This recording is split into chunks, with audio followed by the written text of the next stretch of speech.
¿Alguna vez te has preguntado hasta dónde puede llegar la sed de venganza? Imagínate a un hombre tan poderoso que hacía temblar a reyes y conspirar a reinas en las sombras.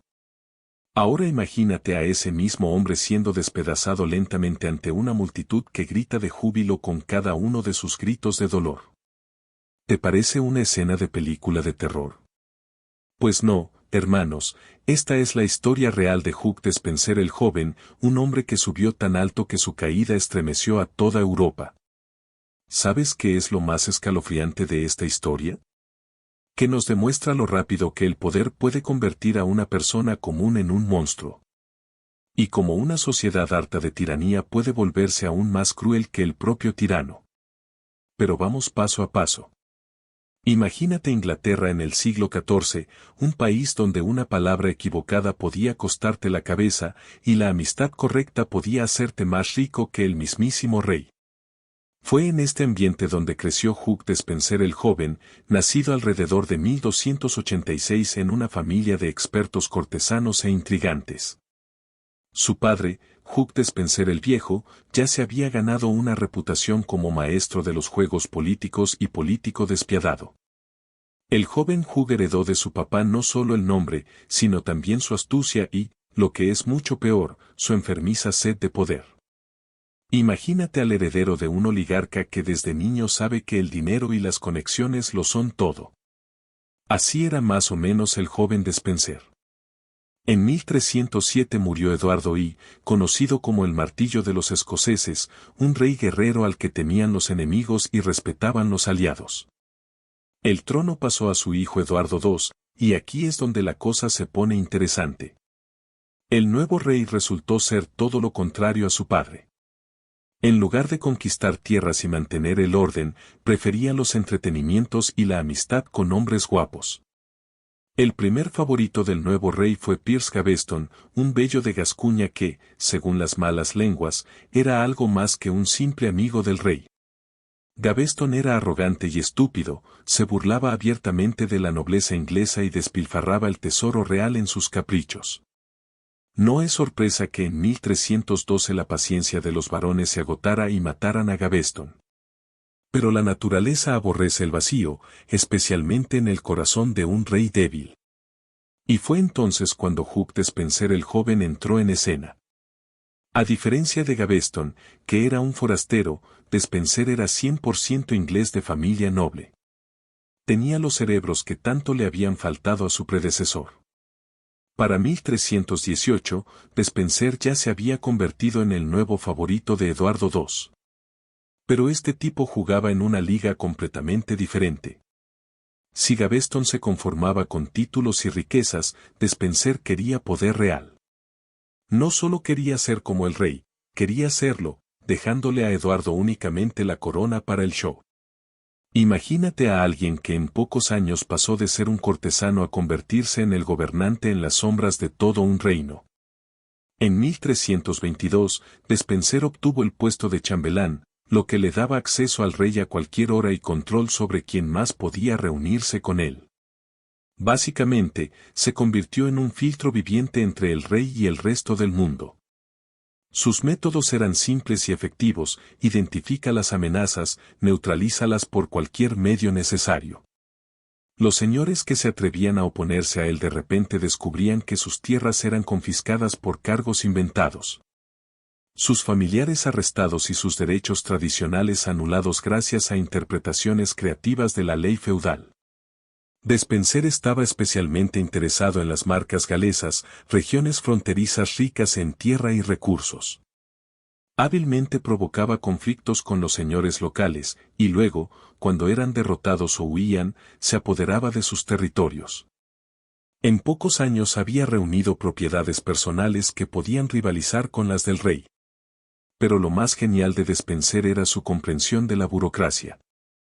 A diferencia de favoritos anteriores que dependían únicamente de la protección del rey, él creó toda una red de justificaciones legales para sus acciones. Llenó las cortes con sus partidarios, manipuló los procedimientos parlamentarios y creó un papeleo que daba a sus robos de tierras y persecuciones políticas la apariencia de legitimidad. Para 1324, Hugh Despenser efectivamente se había convertido en el gobernante de Inglaterra en todo menos en el nombre. Eduardo II, cada vez más dependiente del consejo y afecto de su favorito, rara vez tomaba decisiones importantes sin consultarle. Los embajadores extranjeros informaban que las audiencias con el rey no tenían sentido a menos que Despenser estuviera presente y que las negociaciones reales ocurrían en reuniones privadas con el favorito. El reinado de Despenser se convirtió en una campaña sistemática de terror contra cualquiera que se atreviera a oponerse a él. Sus enemigos no solo enfrentaban marginación política, los esperaba la destrucción completa. En 1322 fue ejecutado el conde de Lancaster, uno de los nobles más poderosos de Inglaterra y primo del rey, por atreverse a rebelarse contra la influencia de Despenser. Pero Despenser no se conformaba con simplemente eliminar a sus enemigos. Quería humillarlos y quebrarlos psicológicamente. A los señores que se le oponían no los mataban o exiliaban sin más. Primero los despojaban de su dignidad a través de juicios públicos llenos de cargos fabricados, los obligaban a ver cómo arrestaban o empobrecían a sus familias. Y los sometían a castigos diseñados para quebrar su espíritu antes de quebrar sus cuerpos. La red de informantes y partidarios de Despenser penetró todos los niveles de la sociedad inglesa.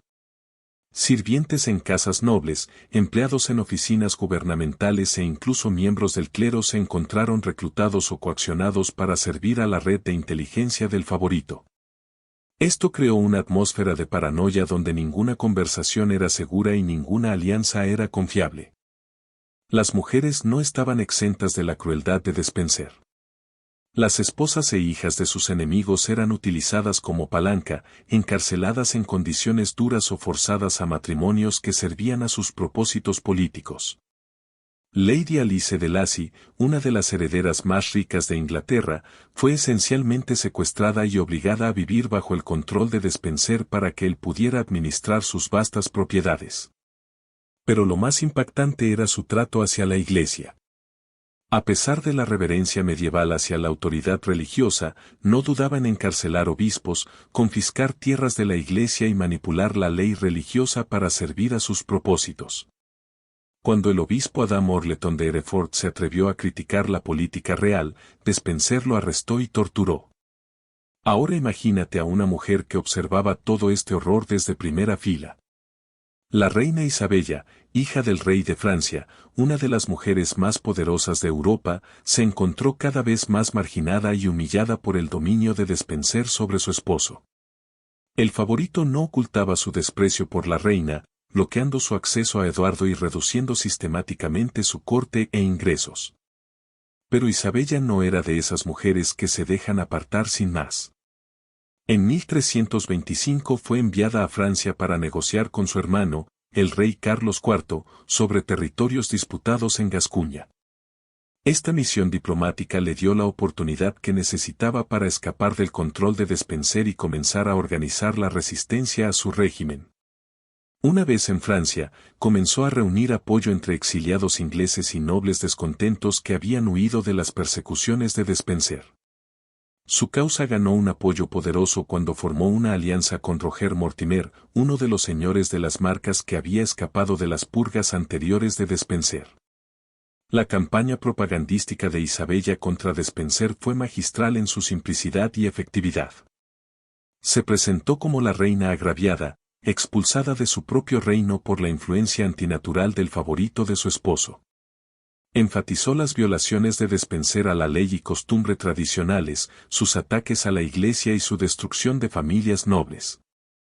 Para 1326 había reunido una fuerza de invasión y estaba lista para regresar a Inglaterra. ¿Y sabes qué? La invasión en sí fue casi anticlimática. Cuando Isabella desembarcó en Essex en septiembre de 1326, fue recibida como una liberadora, no resistida como una invasora. La gente común, exhausta por años de opresión de Despenser, acudió en masa a sus estandartes. Más importante aún, los nobles que habían sido intimidados y forzados a someterse por miedo al favorito vieron su oportunidad de venganza y abandonaron a Eduardo II en masa. Eduardo II y los Despenser huyeron hacia el oeste, hacia Gales, esperando encontrar refugio en regiones donde el poder de Hugh había sido más fuerte. Pero incluso allí el apoyo se desvaneció como el humo, ya que los líderes locales calcularon que su futuro estaba con la reina y no con el rey desacreditado y su favorito. Hugh Despenser el Viejo fue capturado primero, tomado por las fuerzas de Isabella mientras intentaba defender el castillo de Bristol. Su ejecución fue rápida pero brutal, fue ahorcado, destripado y descuartizado como traidor, su cabeza expuesta en el puente de Londres como advertencia a otros. Pero esto fue apenas el aperitivo del plato principal que seguiría. Hugh Despenser el Joven fue finalmente capturado cerca de Llantrisant en Gales el 16 de noviembre de 1326. Los relatos contemporáneos lo describen como ya quebrado por el colapso de su mundo. El hombre que había aterrorizado Inglaterra durante más de una década se había reducido a una figura temblorosa, habiendo supuestamente intentado suicidarse antes que enfrentar la captura. La decisión sobre el destino de Despenser nunca estuvo en duda, pero el método de su ejecución se convirtió en una cuestión de planificación cuidadosa. La reina Isabella y sus partidarios entendían que esta muerte necesitaba servir múltiples propósitos, satisfacer el deseo de venganza entre las muchas víctimas de Despenser, servir como disuasivo para futuros favoritos reales y limpiar simbólicamente el reino de su corrupción. El 24 de noviembre de 1326, Hugh Despenser fue llevado a Hereford para su actuación final. La elección del lugar fue significativa, Hereford estaba en las marcas galesas donde su poder había sido más fuerte, y era la sede del obispo Adam a quien Despenser había torturado. La multitud que se reunió era enorme, atraída no solo por curiosidad mórbida sino por un deseo genuino de presenciar el fin de su opresor. A Despenser no se le concedió la cortesía de un juicio, aunque sus crímenes fueron leídos en voz alta a la multitud reunida. La lista era extensa: traición a la corona, robo de tierras reales, persecución de nobles, ataques a la iglesia y corrupción de los afectos naturales del rey. Los verdugos habían sido cuidadosamente instruidos en sus deberes y se acercaron a su trabajo con la precisión de artesanos. Esta no iba a ser una simple decapitación o ahorcamiento. Iba a ser una demostración de lo que les pasaba a quienes se atrevían a corromper el orden natural del reino. Primero desnudaron a Despenser completamente y lo pasearon por las calles de Hereford, permitiendo que la multitud viera la realidad física del hombre que los había aterrorizado. El otrora poderoso favorito, reducido a carne temblorosa, se convirtió en objeto de burlas y odio. Los espectadores gritaban versos burlándose de su relación con el rey y le arrojaban basura a su cuerpo indefenso. La ejecución real comenzó con Despenser siendo arrastrado por las calles, atado a un caballo, su cuerpo golpeado contra piedras y escombros. Esta tortura preliminar sirvió para debilitarlo físicamente mientras proporcionaba entretenimiento a la multitud. Para cuando llegó al cadalso, ya estaba ensangrentado y apenas consciente. La ejecución de Hugh Despenser fue diseñada como una destrucción sistemática de su identidad como hombre, noble y ser humano. La primera etapa involucró colgarlo del cuello, pero no hasta la muerte. La cuerda fue cuidadosamente calibrada para causar sufrimiento y pérdida de conciencia sin terminar con su vida. En una burla deliberada de su supuesta relación con el rey Eduardo II, los verdugos procedieron a castrarlo, removiendo sus genitales con un cuchillo y arrojándolos a un fuego preparado para ese propósito. Este acto fue tanto literal como simbólico. Representaba el corte del vínculo antinatural entre el rey y su favorito mientras infligía la forma más íntima de humillación posible. Siguió el destripamiento, con el abdomen de Despenser siendo cortado y sus entrañas lentamente extraídas mientras permanecía consciente. El conocimiento médico medieval era suficiente para mantener vivas a las víctimas durante este proceso, y los verdugos eran hábiles en prolongar el sufrimiento. Su corazón fue cortado y arrojado al fuego, destruyendo simbólicamente la sede de sus afectos corruptos y pensamientos traidores. A lo largo de esta prueba, Despenser permaneció consciente, sus gritos mezclándose con los vítores de la multitud. Los cronistas contemporáneos notaron que parecía estar tratando de hablar, quizás intentando suplicar misericordia o hacer alguna confesión final. Pero sus palabras se perdían en el ruido de su propia agonía y la celebración de la multitud. El hombre que una vez había exigido silencio absoluto cuando hablaba ahora no podía hacerse oír por encima de sus propios sufrimientos. La etapa final de la ejecución involucró el descuartizamiento del cuerpo de Despenser. Sus miembros fueron atados a caballos y arrancados de su torso en una exhibición espectacular de desmembramiento. Su cabeza fue cortada y exhibida en el puente de Londres, uniéndose a la de su padre como advertencia a otros. Las consecuencias inmediatas de la ejecución de Despenser fueron una mezcla de celebración y maniobras políticas. Las multitudes en Hereford celebraron hasta altas horas de la noche, tratando la muerte como un festival en lugar de una ejecución solemne. Canciones y poemas burlándose del favorito muerto circularon por toda Inglaterra. La reina Isabella se movió rápidamente para consolidar su poder y legitimar su rebelión. En pocas semanas después de la muerte de Despenser, el rey Eduardo II fue forzado a abdicar en favor de su joven hijo Eduardo III, con Isabella sirviendo como regente. El impacto psicológico de la muerte de Despenser en la nobleza inglesa fue profundo y duradero. La naturaleza elaborada de su ejecución sirvió como un poderoso disuasivo para futuros favoritos reales que pudieran sentirse tentados a acumular poder similar. Durante generaciones, los cortesanos recordarían el destino de Hugh Despenser al considerar que tan lejos empujar su influencia con reyes débiles. Las consecuencias financieras de la caída de Despenser fueron igualmente dramáticas. Sus vastas propiedades fueron redistribuidas entre los partidarios de Isabella, remodelando fundamentalmente la estructura de poder de la nobleza inglesa. Las familias que habían sido empobrecidas por sus persecuciones de repente se encontraron restauradas en riqueza e influencia. Las implicaciones internacionales también fueron significativas. Las cortes europeas habían observado el ascenso de Despenser con fascinación y horror, y su ejecución fue vista como una victoria del gobierno legítimo sobre la tiranía. La rebelión exitosa de Isabella se convirtió en un modelo para otras reinas y nobles que enfrentaban amenazas similares. El legado de la ejecución de Hugh Despenser se extiende mucho más allá de la Inglaterra medieval hacia la historia más amplia de la violencia política y el poder estatal. Su muerte representa una de las ejecuciones más elaboradas y simbólicas en la historia inglesa, diseñada no solo para terminar con una vida sino para enviar un mensaje sobre las consecuencias de la ambición desmedida y la corrupción de la autoridad real. El método de su ejecución, combinando ahorcamiento, castración, destripamiento y descuartizamiento, se convirtió en una plantilla para el castigo de traidores que persistiría en la ley inglesa hasta el siglo XVIII. El precedente legal establecido por su caso influyó en cómo los futuros casos de alta traición fueron procesados y castigados. Los historiadores modernos continúan debatiendo el alcance de los crímenes de Despenser y si su castigo fue proporcional a sus ofensas. Aunque pocos defienden sus acciones durante sus años de poder, muchos argumentan que la crueldad elaborada de su ejecución revela tanto sobre la capacidad de venganza de sus enemigos como sobre su propia maldad. La historia de Hugh Despenser nos muestra que tan rápido el poder sin control puede corromper incluso a aquellos nacidos en privilegio y educación, transformándolos en monstruos que ven a otros seres humanos como obstáculos para eliminar o herramientas para usar. La crueldad elaborada de su ejecución nos obliga a examinar nuestras propias suposiciones sobre justicia y proporcionalidad.